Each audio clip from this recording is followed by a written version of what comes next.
নাগরিক হিসাবে আমার যে অধিকার, সাংবিধানিকভাবে আমার যে অধিকার, আমার ভাই এবং বোন যারা ভিন্ন ধর্মাবলম্বী অমুসলিম তাদেরও সেই অধিকার থাকবে, তাদেরকে নাগরিক অধিকার থেকে বঞ্চিত করা হবে না।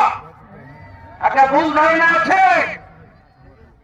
যদি জামায়াত ইসলামী সরকার গঠন করতে পারে তাহলে যারা ভিন্ন ধর্মাবলম্বী আছে তাদের ধর্ম পালন সীমিত হয়ে আসবে, তারা দেশে থাকতে পারবে না, স্বাধীন মতো চলাচল করতে পারবে না।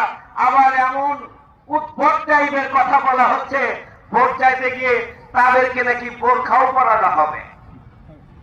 মিথ্যা কথা, বিভ্রান্তিকর এবং অসত্য ভাষণ।